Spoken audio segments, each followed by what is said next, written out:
You are listening to the new WCEGTalkRadio.com. Click your live stream or watch us live on your smart TV on YouTube on the WCEG Network. I'm Wardell Richardson, your host for the next hour right here on WCEGWood The Hollywood of the South. We're your worldwide community empowerment group where we speak life into the community. Follow us on Facebook and on Twitter and Instagram at WCEG_talk_radio. That's WCEG_talk_radio and WCEG Network. That's WCEG Network. Last but not least, the topics and opinions of those of the show hosts and guests and not those of WCEG Network. I am Wardell Richardson, actor, producer, director, writer, right here in Atlanta, Georgia, and the host of WCEGWood Hollywood of the South. I'm very excited about my guest I have on today. But before I get to her, I just got to promote a few things. First of all, if you haven't yet, and I mention this every show, go out and support your boy. You know, I'm all over the tube, Amazon Prime, Tubi TV. I'm everywhere. So make sure you go and check me out. Addiction by Subtraction on Amazon Prime. Greed, Flesh, and the 30-Day Rule on Amazon Prime, and YouTube. And not only that, we have A Killing Secret, which is a movie I directed. I'm not in it, but I did direct it, and it's winning awards all over LA. So make sure you go check that out. That is on Amazon Prime as well. Check out Tubi TV for a movie called Rabbitus that just came out not too long ago, and try to figure out what character I am in this movie. This is a very intense movie that I did. I always wanted to play this particular character, and I got to play it in this film. So you have to go check that out. It's called Rabbitus, and it's on Tubi TV. And Tubi is free, y'all. So make sure you just go download the app and check it out. Now, they do have commercials. That's how they get paid. Every app got to have a way to get paid. So that is their way of getting paid, is doing commercials. But it's not many commercials, maybe like 2 or 3 during the showing of whatever movie you see on there. So make sure you go and check that out. I'm very excited about Rain Dance Film, my film company. We're working on our first big film project. And we're going to be soon going into pre-production. It's been an incredible ride, and I am enjoying every moment of it. Rain Dance Film, our first feature film, will be a movie based on a real life story. So make sure you check that out. I don't want to give too much away yet because I'm still under contract. You know what I'm saying? But it is going to be an amazing film, something you've never seen on TV. And I think that's what we need right now, something you've never seen on TV that can also make you cry, laugh, motivate you. It's an impeccable story, and I can't wait to get started on it. We worked so hard on it. It's a few other things coming up as well, but I will get to that later. Right now, I want to make sure everyone knows that we're not just an entertainment radio show. I want y'all to understand that we care about the other VIPs, and those are the VIPs that's in the government, the ones that make decisions, the ones that help us grow, the ones that we need in place right now. And one of those people that we need in office right now, in the congressional seat, because she's a candidate at this point, is the lovely Valencia Stovall. How are you? I'm doing wonderful, Wardell. Thank you so very much for having me again this time around. There's no problem. I love to have you on. I think one of the things people need to do is start getting more connected with what's going on in the government, because there's so much going on right now. So many things going on. And I think people are so focused on what's going on social media and the internet that everything going on with the government go right over their head. And they don't even know until something major happened. And the next thing you know, everybody's like, what? When did that happen? How did that happen? So I definitely want to bring you on so you can, so people can shine some light on who you are when going to vote. So first of all, let us know a little bit about you, where you from, and what got you to the point of being a candidate for the congressional seat. Well, yeah, that's a long story, but I'm gonna make it short.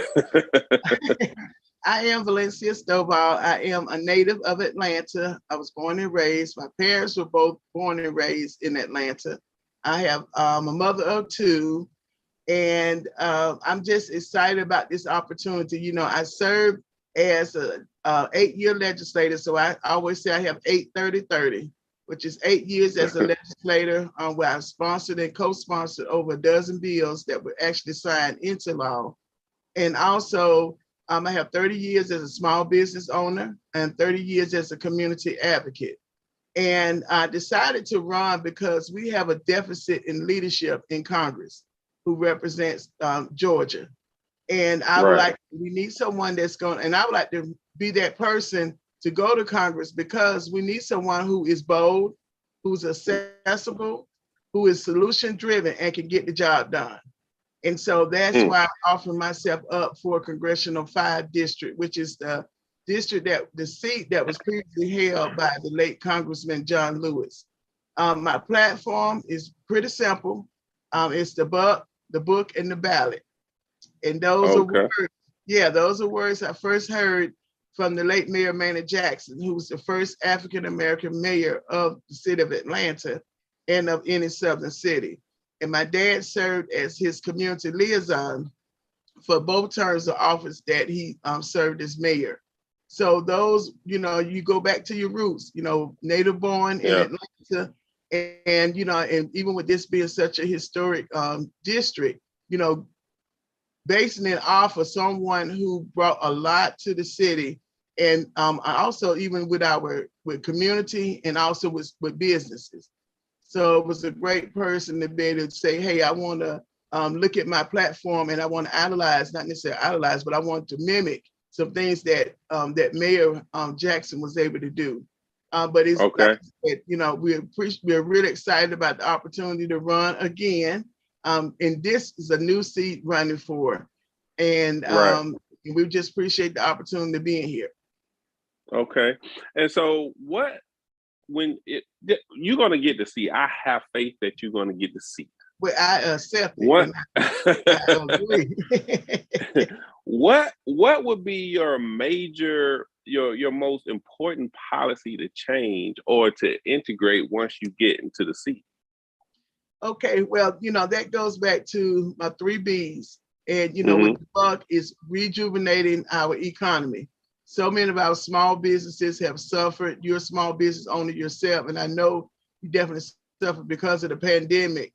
With having to shut down, restart back up, shut down, restart back up. Right. And we have a lot of our small businesses that needed those resources from the federal level, and some of them did not receive it. And because small businesses make up about 60% of the businesses in our community, they're also the ones who hire our local workers. And so when they go out of business, that means not only will we not having the workers working, but we also won't have services that we depended on so much before the pandemic. So making sure that we're supporting our small businesses. Also, when it comes down to the buck, is our healthcare system, making sure we have affordable, accessible, and non-discriminatory healthcare. And that's very, very important. No one should go bankrupt trying to pay a healthcare bill or trying to purchase prescriptions. And so that's the buck. And the ballot, which is voter empowerment, is ensuring that we understand that our government has to be accountable to whatever services that they're providing. And so that includes our help and support for senior citizens, for affordable housing, our veterans and individuals with disabilities, and our justice system. And the last B is dealing with education, the book. So we must reimagine our education, because what's happening now, many of our kids are falling behind, have been behind, were behind before the pandemic, but they're now, that situation has exasperated that now they're even further behind. And so we need to provide support for our teachers and our educators that are in those classrooms that are going through something that all of them had never gone through before. And so providing that support, and we need to make sure our education system is student learner centered. That means that we're focused on each child's individual needs that they are needed in order to get them back or get them on track, or close to being on track as possible. And that includes apprenticeship programs and allowing every child who graduates from high school to graduate with a trade. And that's going to be important because they now could go into the workforce and begins to start working. And that's a trade is something that, as you know, with your trade in the film industry, you could go anywhere in the world and be able to operate using your trade. Right. And I think that's very important, especially with education. My daughter's in elementary school and they're talking about rezoning. And if they rezone, it's going to take her out of a charter school and put her into a regular public school. And I'm because KIPP Elementary is a more so of a charter school. They wear uniforms, they're more orchestrated. And, it's a lot of different things that go into education that, deters and that the kids need in order to thrive. A lot of people, like you say, they graduate and they start working at little restaurants and stuff because they don't have a trade. They don't have nothing to go for or to look forward to. But if they have those doors open, when they graduate, then it will open the door for them to be, pretty much whatever they want to be and to be able to learn, gain a trade and be able to move and go anywhere they want to go and be able to use that trade. So I definitely agree with you. That's something that's definitely needed. Do you feel like as a Black woman in the government that it's harder to obtain a seat in a higher platform than Black men, or just trying to get back? Because let's keep it real. In the Supreme Court, I know everybody know about Supreme Court Kajani Brown went for Supreme Court, and they pretty much crucified her to get that seat. Do you feel like that's an ongoing thing for the powerful Black women that we have trying to get seats in the government? It is, overall women, but more particular, women struggle with, getting paid lesser amount than men do, can be doing the same job.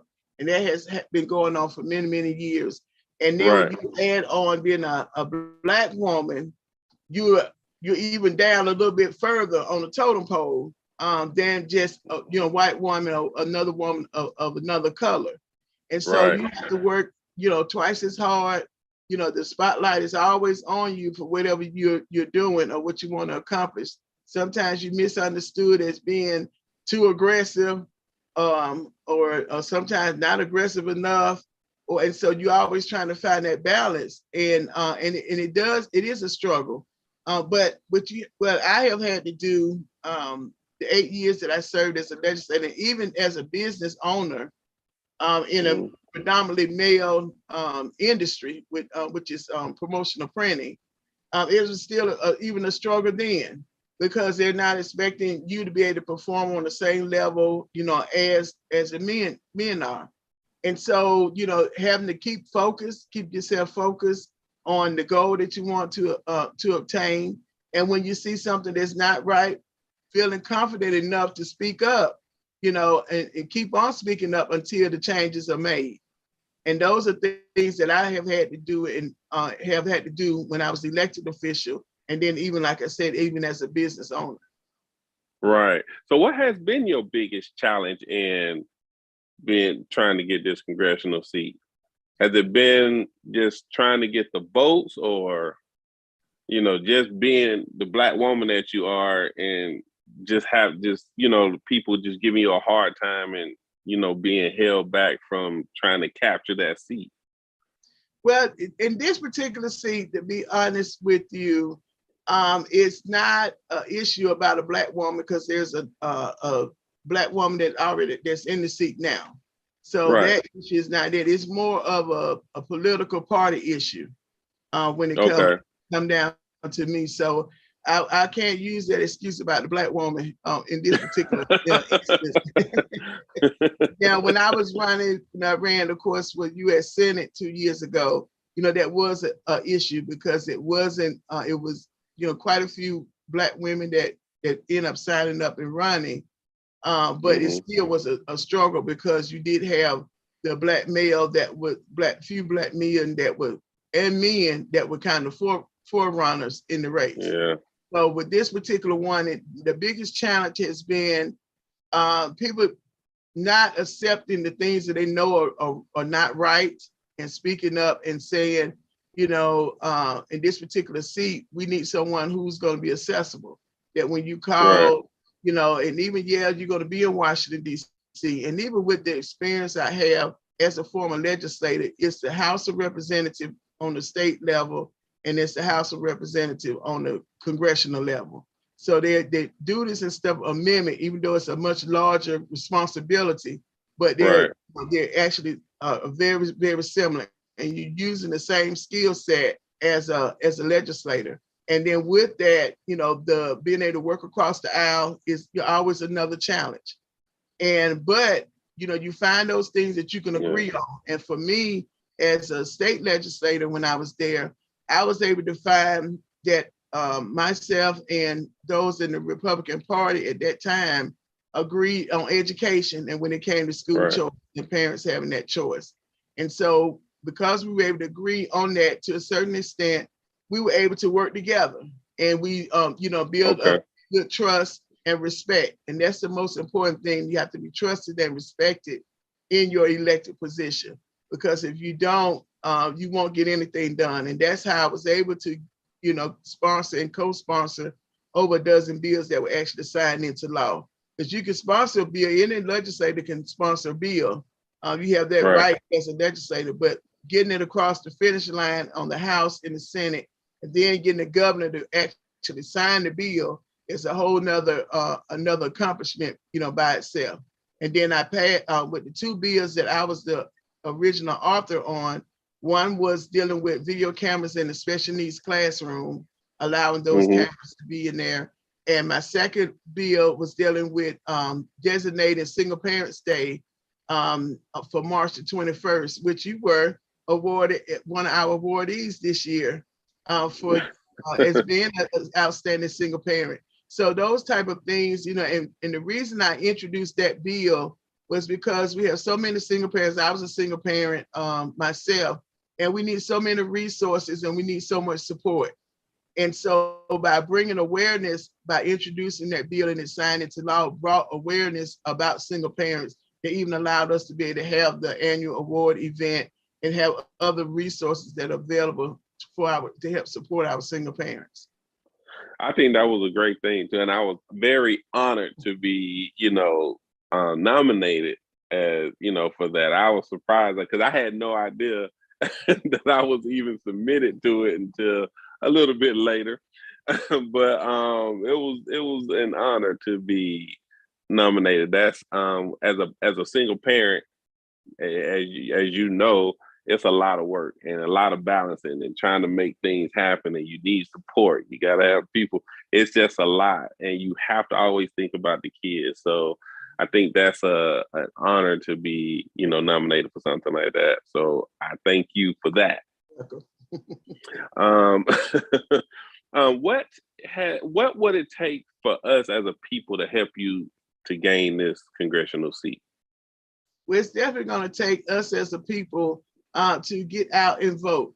Many times with the primary elections, with the primary, you're either going to pull a Democratic ballot or you're going to pull a Republican ballot. So them pulling that Democratic ballot and going to vote is very, very essential. You could talk all day long. Yeah, I support you. But until you go into that booth and you cast your ballot or you send in your absentee ballot, then what you're saying really don't make any sense. And it's not going to be productive because you have to cast your ballot. And what has happened so many times, people have gotten to the point where they kind of don't trust the voting process. And, our country was built off of the democracy and the ability to be able to vote and for the people to decide who they want in office. I'm not saying it's 100% the right thing, but it is what we have in place in America. And the more that you're able to vote, and that's your voice. And what you do when you vote, people you vote for, they end up being your voice in Washington, D.C., or on the state level, or even on the local level, because you can't get to everywhere. So when you're voting them to be your voice, that when an issue comes up, they're going to look at, hey, I have a constituent base that I must represent, and this is what it is that's important to them. And then how do I move that forward? Like I talked about those things with the apprenticeship program, the senior citizens, the veterans, all of those are issues that they have specific issues that are important for them. And so as an elected person, you're their voice to make sure that you're voicing what their concerns are. So definitely getting out to vote. Other is making a campaign donation, and go to my website at WcegWood.com to make a campaign donation, because we still spreading the word. The election is on May the 24th. And so we're in early voting now, which means you can actually, you don't have to wait till the 24th to vote. You can go in now. Most of the polls are open from 7 to 7 in some areas. And so they have to check their voter. They can go to my voter page and Google my voter page and find out where they're supposed to go vote. And it gives them the early voting locations, so you'll know exactly where to go. And those are different than on election day. On election day, you have to go to your precinct. But early voting, you go to anyone that's in your county and where you could cast your ballot to vote. Got you. Now let's talk about that voting, because they're changing a lot of the rules and laws to limit Black people from voting. What can we do to change that? Well, starting it is voting. You know, in this almost like when I guess when my dad was growing up in the 50s and all of that, when they really was struggling with civil rights and all of that, the whole civil rights era. Those people, it didn't matter what was going on, rain, sleet, or snow, they were going to vote. And what we have to do as Black people is don't have any excuse. You say, they okay, well, we're gonna figure out another way. We've always been a people that figure out another way to get something done. Yeah, that's true. We really want to do, and we want to happen. So we have to take that mentality that no matter what, we don't care if you had the lock boxes and they close at 5 o'clock, we're gonna get there at another time. You know, we have there's Saturday voting, there's Sunday voting, and then of course there's on election day. You have absentee ballot where you can send in you don't even have to go to the polls. You can just mail in your ballot. You get your application and they mail you the ballot, you fill it out and you send that in. So it has to be that we're gonna be determined to go out and vote. You know, just like we did with President Barack Obama. When he ran for office the first time, people were in lines, long lines. They waited and waited until they got the opportunity to vote. So that's what we have to do. Then once you're able to vote, then you're able to get people in to start making those changes.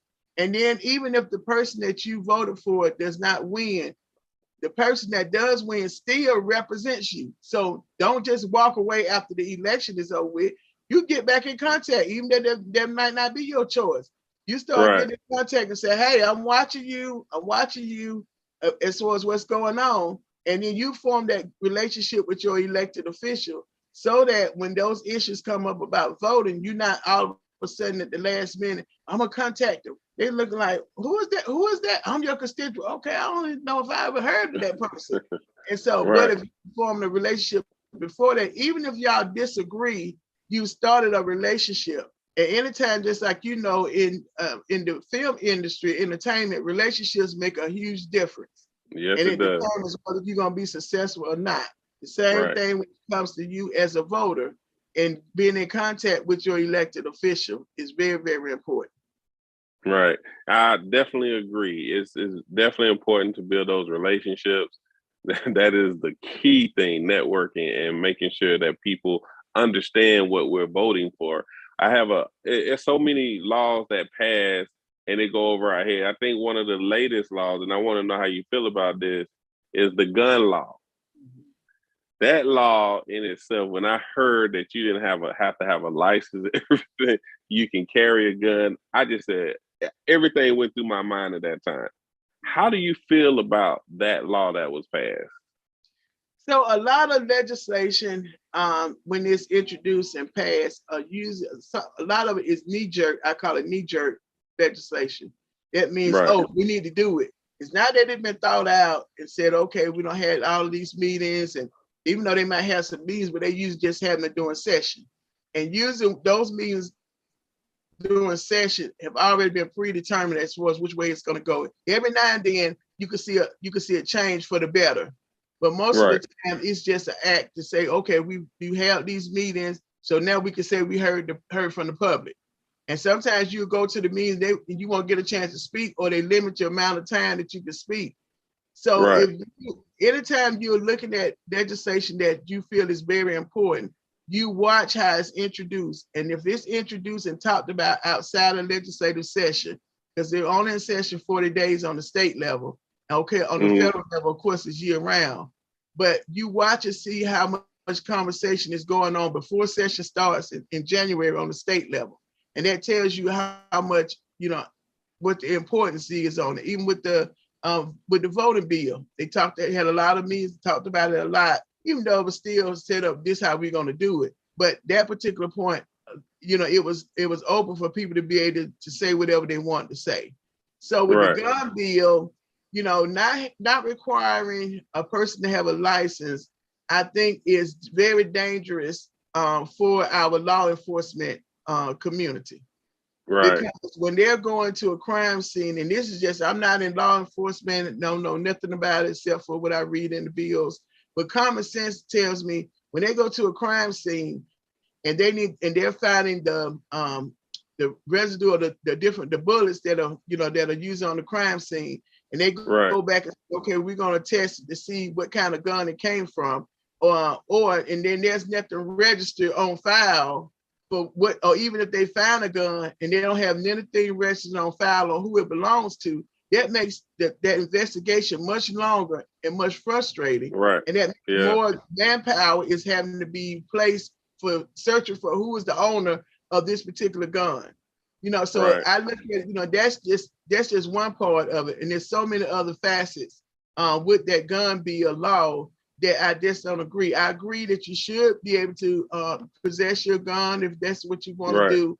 But I think also you have a lot of mental issues and factors that are going on in some people's head that makes them not the best people to be walking around and being able to carry a gun, and then you're not able to track it to see where it is that gun is being was purchased from, and then anything else that you need to know about it. Yeah, because to me, the first thing that went through my mind, we already, when a cop pull up to us on the at a car, they already had a hand on the gun because they assumed that we would have one. And to me, this was like, okay, now they're gonna think everybody's carrying a gun for sure because of this law that's been passed. And honestly, I don't even think they should even question it no more, since it's open. Like, people can just carry a gun at will. I'm sure there's I think the only law is that you have a certain age to be able to carry one now. Mm-hmm. Yeah, and then there's so much that's going on, even with some of our young people getting possession of these guns. They have turned into a fatality, or either other people in that are end up in the hospital. So if going back again, the police trying to investigate, what actually happened, and they found a gun, it's not registered to anybody. How are they gonna know who to charge for negligence? Unless it's just having to be found in the house. But then good Lord, you could twist that around to what actually may have happened if it was the parent that left the gun there. And so if you're not able to trace it back, how are you even able to do the best investigation? And then when that person has to go to court, how are you going to even present the best evidence to be able to charge them so that they don't stay on the street or continue on with what they're doing? So I think it's a lot to it in what was posed or put it in the public that we want to have our rights to be able to carry the gun. I have no problem with that. But when it comes down to the safety of your community, and especially our public safety officers who are already, the good ones are already put up against the fence on a lot of stuff. And then now you have a decrease in the amount of people, workforce for law enforcement. So after a while, it's gonna be like the wild, wild west. Everybody, you see somebody doing, you just take care of yourself, take care of your home. Right, right. What else is on the ballot for the candidacy? So there is all the statewide elections, which means that these are positions that everyone can vote for. So, and that is your governor, lieutenant governor, insurance commissioner, labor commissioner, agriculture commissioner, state superintendent. I said labor and that agriculture, and then you also have your public service commissioner that is on your ballot as well. And then the other statewide is the U.S. Senate race, and this is going to be on your ballot. And even in the Democratic U.S. Senate race, there are actually 2 candidates, but you don't hear about the other candidate. Kind of like what I was talking about earlier about the political side of it when it comes down to getting the word out about your candidacy. And so if you have some people that are already pre-selected that, we want them to win, and they have the money because they raised a lot of money, then you end up overshadowing the other people that are in the race or the other person in the race who could end up being the best candidate. But you would never know. Right. Then they have the money, like the other candidate, to get the information out. So that's what's on there on the statewide. So everybody can vote for that particular district, those particular positions. So when it comes down to congressional district, they are by district. So everybody's going to vote for their own congressional district candidate. That's why I recommend that they go to my voter page and Google it so that you can put in your information and know exactly which congressional district that you are actually living in. So you have the congressional district, and then from there you have the state elected officials, which are your House and your Senate members. And so you'll be voting for that. Some counties have county commission seats, so it kind of differs across the state as far as who's actually running. And also in some areas you have school board members that are running as well, and judges. You would also see the judges on your ballot as well. Okay. How important is it for people to study? And I know it's important, but I would just want people who are watching to understand, how important is it for you to understand and know who's running for the city that you're in or the state of Georgia? Yeah, so the reason it's important, even though I'm running for a federal seat, when it comes down to local, and when I say local, your city council, your mayor, your county commissioners, those are the ones that touch your everyday lives faster than anything on the state level or anything on the federal level. So they're making decisions on what type of development is going to come in your community. They're making decisions on what type of services when you're going to the tag office or for your annual tag or anything that's locally that you're dealing with. Your waste management, your disposal of your waste is decided by your local people. And so by some of them that are now have their county commissioners that are up for election, they're the ones deciding on the growth and how fast your community going to grow or how slow they're going to grow. And so that's why it's important to research it. And that's why I keep stressing, going to my voter page to pull up your ballot, and it gives you a sample ballot. And now you're able to, you see the people's names, you start Googling them and seeing what it is they have on their Facebook, what they have on their website. And then you can call them, say, hey, or send them an email and say, this is important. And I would like to know how you stand on this. And so you start drilling the answer because you might not see them on the form. A lot of candidates might be on the form, and if they do, you might not know about it. And the other thing that's on the ballot is some areas have referendums. So I think the CAB and in Atlanta have ballot referendums where they're asking the constituents or the voters to continue a tax that's already in place. So with that that particular tax, you hear them talking about the SPLOST tax.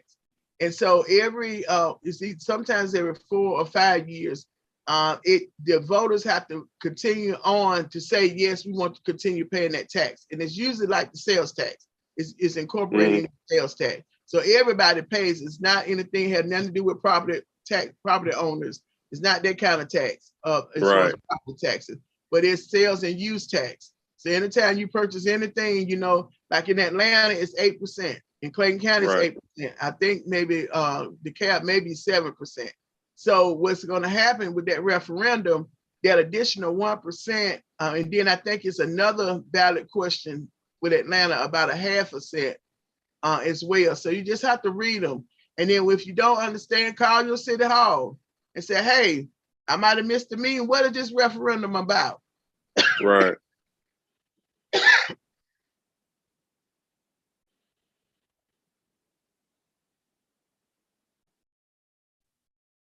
All right, sorry about that. That's all right. Yeah, I think that's very important to understand, because that's something new that I did, that what you just talked about with the referendums. I think that's something people need to call and ask questions. They need to understand what's going on in their cities and their state, the country, because a lot of these laws are being passed and going right over people's head. And I do you think, and this will be my last question for you, because we can go on all day with this, but do you feel like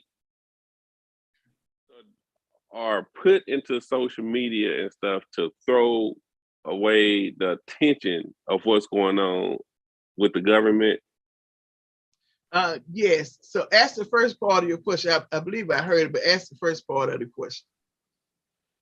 The first part of my question, well, that was the question basically, but I was trying to figure out how to word the question. But does putting stuff on a social media platform and just random out of the way stuff that doesn't even really matter but gets people attention overshadow the stuff that's important? I feel like they're doing that on purpose, especially during voting time. They're doing that. Do you feel like that's happening as well? Yes, it happens all the time.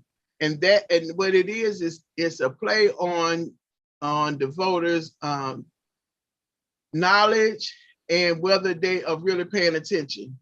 And most of the times, the stuff that you'll see on social media and some other places will have stuff that'll get you riled up, emotional.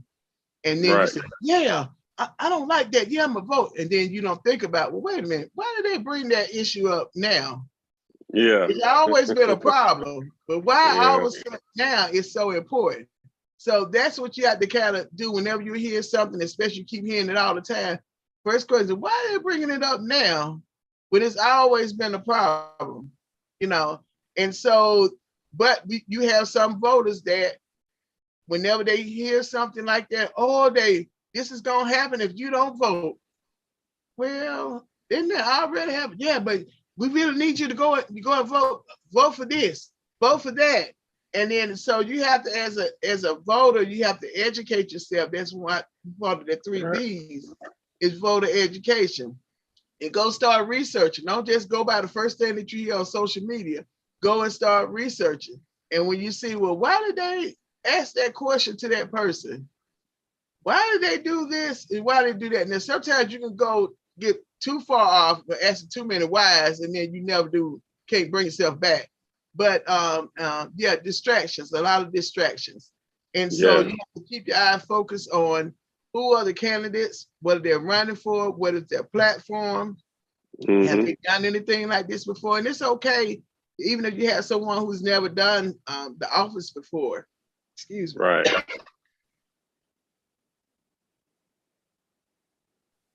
I don't know what's going on today, but that's all right. You're making sure that you are investigating the candidate. That's the most important part. And I want the listeners to understand. Investigate and research your candidates. Ask other people, especially people who you know that are very involved in politics and pay attention. Ask their opinion, but don't how to take what they're saying as 100%, but you ask their opinion. That way it gives you a guide on how you're going to determine who you're going to vote for. Right. Now I got one more question. I said that was the last question, but I got one more because there are certain things that I hear constantly. I'm always around a lot of people talking about certain things that are going on in the government, and I just you know being a candidate for a congresswoman, I wanted to know your opinion on this particular subject, which is that the abortion laws that are being passed. Now I'm not a woman by far, but there are certain things me as a man know I need to stay out of, and that's the abortion laws. But I just want to know, what is your take on that? What is your feel on that? Because I have my theory, and a lot of people talk about why they're trying to stop the abortion, which from my reading and understanding, there are more Caucasian or white people having abortions than there are Black people. So they want to stop that from happening because futuristically, and this is just what I have read, futuristically, they feel like we will not be a minority at some point. Now, and that was just a prediction. How do you feel about that? That's a great theory. And it does have some relevance to it. Just like I said, when you hear things that come up on the news or on social media, you have to always, especially those heavy conversations. I would say heavy, like abortion is a heavy conversation. Right. Maternal mortality, women dying after childbirth, is a heavy conversation. Yes. And so you have to kind of start thinking about it, a little bit more, and it's more conversation, and there's always some other stuff mixed in it. But my view on the whole issue of abortion, and when I was elected as a state representative, that bill did come up. There was so much tension across the whole Capitol on both sides, the House and the Senate. I'm not surprised.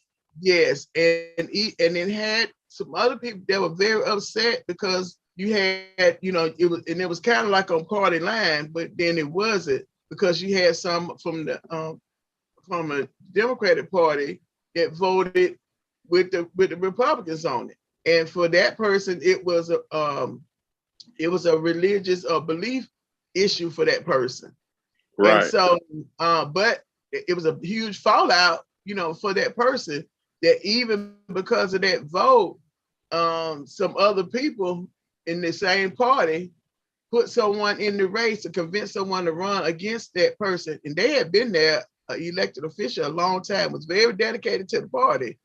But the others, because they were mad at that person, at that legislator, they said, okay, we're going to get you from down here because you got not voting with the party. And the legislator said, because of one vote, I'm not voting with the party, and I'm a minister. So you asking me, I have my own reason. He said, and in my community that I serve, it's not an issue with them when it comes down to how I vote. Mm-hmm. And that's the other thing. You have to know your district. And so even with that, and that's kind of a side thing of what ended up happening down at the state capitol. It happens in Washington, D.C. It happens on the local level.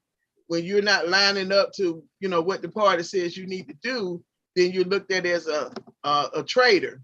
And that's a whole other conversation for a whole nother day. But getting back to the original question that you asked me.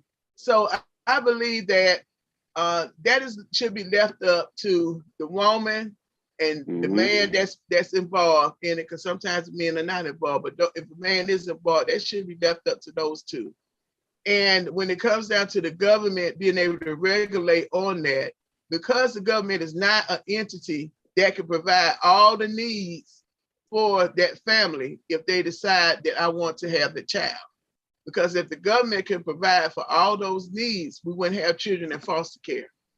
We would not have children that are now out here that don't have any love. People are not showing them love, not showing them care, and not showing them that they are special.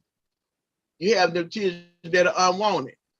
And so I think that type of that type of decision, because it is a lifelong decision, should be left up to whatever that woman and the man who's involved and their God, or whoever they believe in, as far as their faith.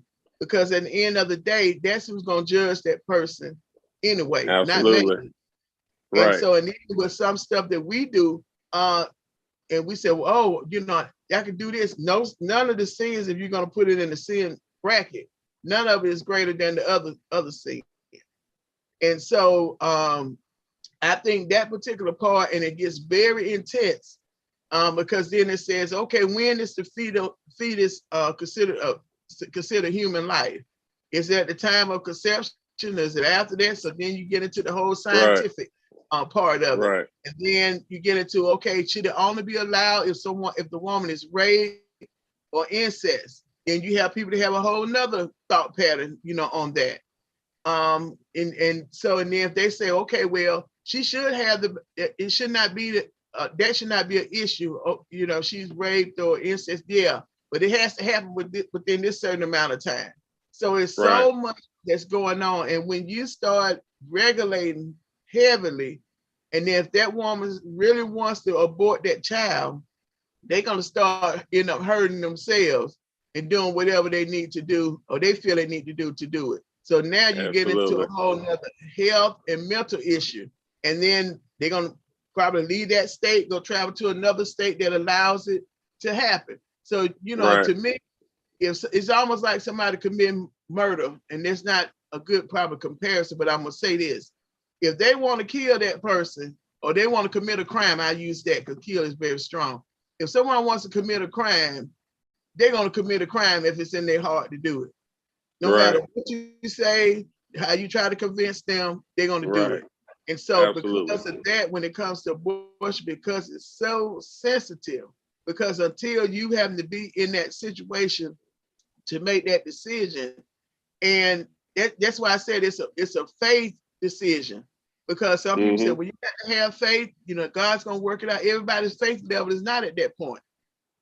And so for you to say, well, it has to be like that, that's not where their faith level is. Everybody have different faith levels.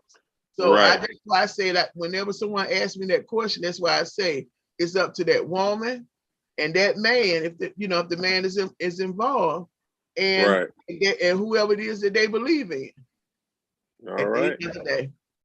And thank you for that, because I wanted people to understand your train of thought, where you are, because it's important. These are things that are important that I hear constantly out and about, and I'm always out talking to people, whether it's meetings, conferences. I'm always around, and these particular subjects always come up. So it's good to know your take on them, because I really want people to hear you and know your take on it and how you feel about these different decisions. Because what you just said concerning abortions is exactly what most people are saying. You know, this should be my thing, my thing. Like, this is my body.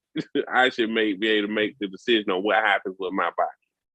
Yeah, and I think too, you know, along with that, you know, is getting the information out there, and educating women and men, even starting, you know, younger. And some people say, well, you know, they shouldn't teach health education in school. That should be left at home. But what if it's not taught at home? And what if you have a child and they end up getting with or being with someone that it wasn't taught at home? Then you got a whole nother situation. And so I think, you know, that's where our faith-based community comes into play, in my opinion, is being able to get the information out there. And then that way you can now say, we've given that person the information, and they still have the choice, you know, but not badgering them, holding up a sign when they get ready to turn into the abortion clinic. I've ridden by those clinics and you're gonna die, your child get, you know, all that. It's not gonna stop there, because when they got on their way there, they already made their mind up to what they're gonna do. And if they decide, hey, I'm gonna keep this child, and they call you, are you gonna show up to get them some money to pay for the Pampers, the whole labor delivery, and the raising the child for the 18 years? You want a child to come in that's as evil as all get out, because the mother didn't show them any love because the mother didn't want the child. Right. So you have to kind of look at all of those things. And that's just, my viewpoint on it. Okay. And thank you for your viewpoint. Ladies and gentlemen, Valencia Stovall. I am very glad that you came onto the show. I'm definitely I know that you're going to get this seat in Congress because you need to be there. Your voice is very powerful. I hear you. I've heard you on other platforms speaking, and your voice is very powerful. You know the government. You understand what we need here in Georgia. You are definitely overqualified for the position. And once again, let everybody know how where they can go to vote. I mean, to support you, to give to whether sponsor money. Where can they go to look, and also look at, like you said, they can go and look at and the people who are nominees for the ballots and study them so they can know who they're voting for. Right. So to be able to help support our campaign and what we're doing, we only have 19 days left before the primary election.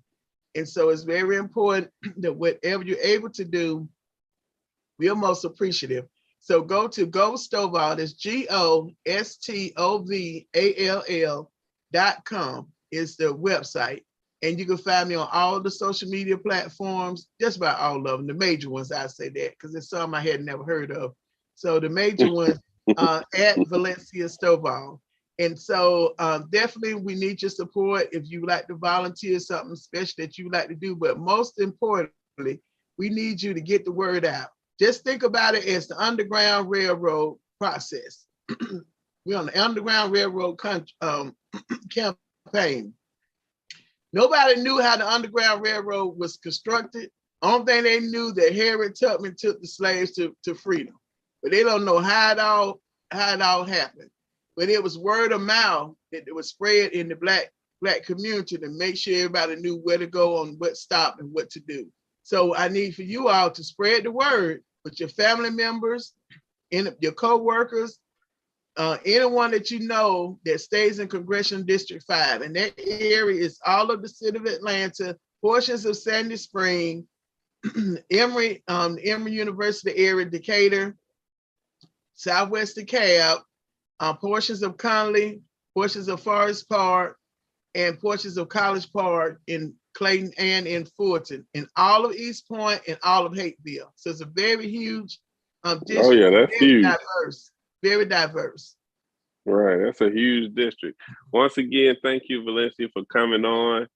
You are definitely, like I said, overqualified for this position. I know I have faith that you're going to get this position. Ladies and gentlemen, my name is Wardell Richardson, actor, producer, writer, right here on WCEG Hollywood of the South. We got one more show. Yes. Before we take a summer vacation. So, ladies and gentlemen, thank you for tuning in. And make sure you share this with your family and friends, because this right here is very important. We need to get Valencia in the Congress seat. Make sure you go and vote as well. Like she said, go and study. Go to her site and study who these people are that are nominees on the ballot, so you know who you're voting for and why you need to vote for them. And ask questions. She said you can email them, call them, ask them questions. What's important to you and how they feel about certain things. Do that.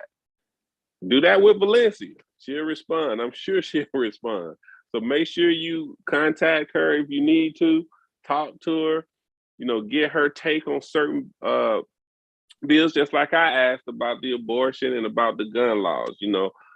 Definitely go and understand what's happening in the government. Please don't get distracted by the things you see on social media. Those are just distractions. Focus on what is happening. www.gostoball.com. Did I say that right? Yeah. Make sure you put the W out. Even if they just go GoStovall.com, it'll come up. They can Google Valencia Stovall, it'll come up. Okay, cool. With that being said, this is Wardell Richardson on WCEG Wood, Hollywood of the South. God bless you. See you next time.